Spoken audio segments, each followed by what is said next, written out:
Hello everyone, thanks for dropping by. Last week I did a video about the college enrollments and the various statistics of the genders that are now enrolling in American universities and to a degree over here in Britain. And it shows that females enrollment is way down.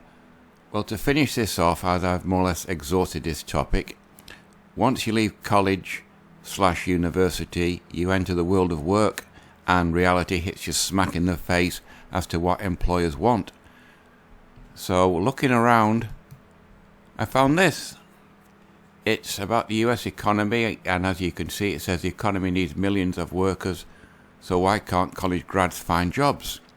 This was written by a guy called Peter Davidson for USA Today, and it was written on the 8th of July this year.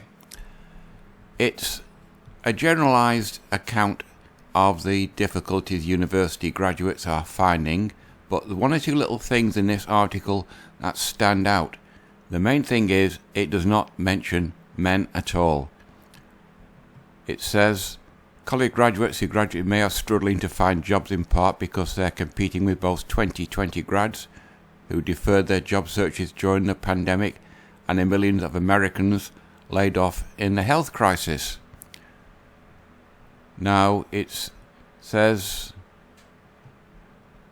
more than half of college seniors and recent graduates, 55.6%, described their career outlook as pessimistic, including a jobless survey of 1,000 present and soon-to-be grads in February and March. Doesn't say what sexes they are. The vast majority were looking for entry-level positions, best of luck with that, and are struggling to find them. That has a familiar ring to it. I spent about 5 minutes in a job fair after I graduated from UMass University, and I realized I was just wasting my time there. And then it goes on to some examples. Now, where is it? There we go. Mackenzie Galbraith began her job search in December. Her job has been tough because I feel like positions are scarce. Galbraith, who lives in Tallahassee, Florida, wrote in an email interview. And they show their jobs are available. A record 48% of more businesses said they had openings and they couldn't fill in May. Increasingly, COVID vaccines and the reopening of the economy have turbocharged consumer demand. But some workers have decided to stay on enhanced unemployment benefits, in other words, on the dole, while others are still caring for kids or sick relatives, that would be women. The most severe shortages are in leisure and hospitality, including restaurants, bars and hotels that are roaring back.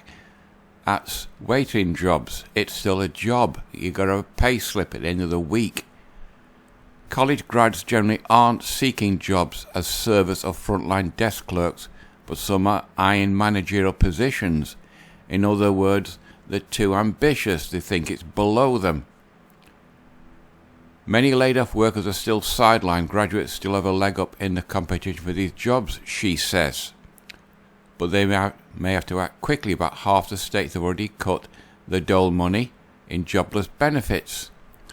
Now this bit is interesting. There's still a lot of unemployed people. It's going to get competitive really soon. Now that is an indication that all these feminists are going to find it really tough when they enter the real world. And now this bit is interesting. There are plenty of other jobs for people with degrees.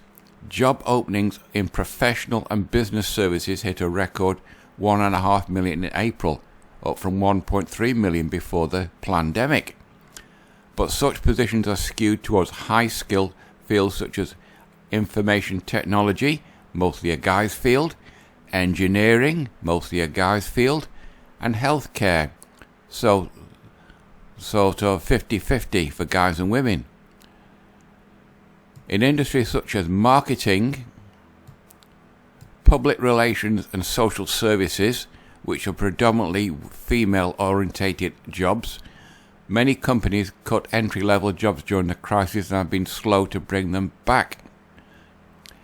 Everyone has gotten used to getting by without their people, she says. Businesses have become more efficient, which is going to hit all the feminists and all these feminist pink and fluffy degree holders, that they're going to have to either lower the standards, become waitresses or hotel desk clerks and other such jobs, but at least they got their feet on the ladder.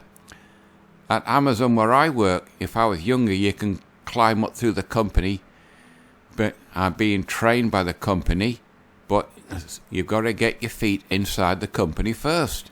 And they just don't want to do that, a lot of these graduates. In March, employers projecting hiring 17% more college graduates from the class of 2021 than they brought from the class of 2020, but that would still leave such hiring below pre-pandemic levels. And now, where is it now? College grads traditionally have had a big advantage over older workers. Now it goes back to that lady, Galbraith, University of Florida graduate seeking a counselling job, has switched up her strategy from scouring online postings to more network and building relationships with people. Might work, might not. Now here's another one. Alexia Brown, who graduated in psychology, has been seeking a job as a university laboratory assistant to help her decide whether to pursue research, become a psychotherapist,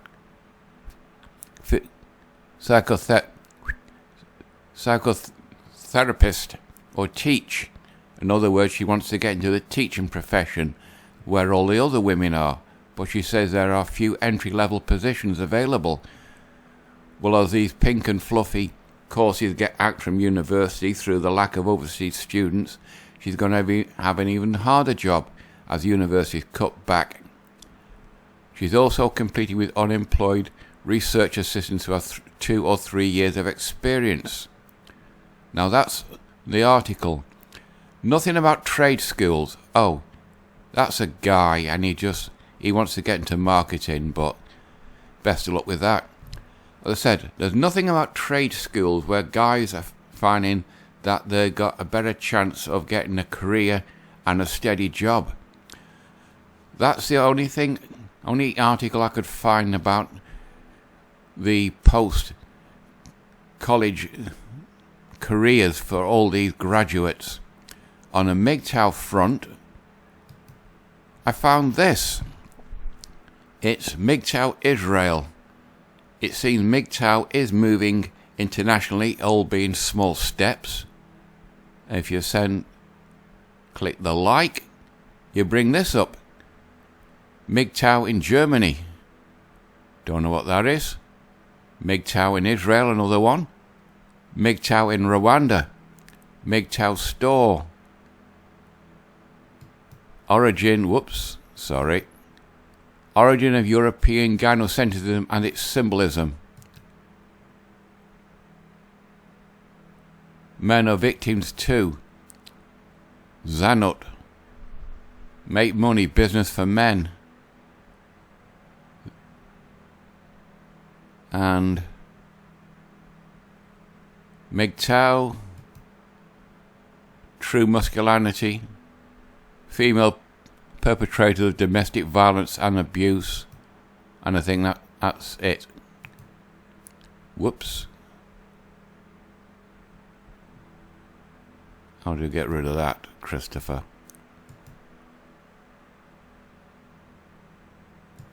Never mind.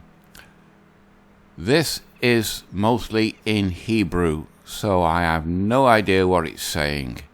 But those of you out there who can speak Hebrew, you'll have a pretty good idea what they're saying about MGTOW in Israel. But anyway, that's just a sideline article. The main one is about this, and all these college graduates from these pink and fluffy feminist courses, they've hit reality in the head on, and are finding that the job market doesn't care what graduate piece of paper they came out with, and a lot of these feminists are going to have to take lower level positions, otherwise they're going to have reality that the world doesn't care about their ideology. As for MGTOWs, guys will be able to cope better, as guys are more resourceful than women, and trade schools with guys that use their hands are going to be a boom industry in the next few years. I myself am getting very close to retirement, so I can't do much about it because my working life is nearly at an end. But for those of you out there, I would suggest going to trade school and not university, as you'll have a better chance of a decent living then. I think we're on the 10-minute mark now, people, so that's it for this one, and that's it for about universities. I'll have to find something else about MGTOW next week, but for now, that's it for this one. You know the routine: like, dislike, comment, subscribe, etc. It's completely up to you, so until next Monday, that's it. Bye-bye.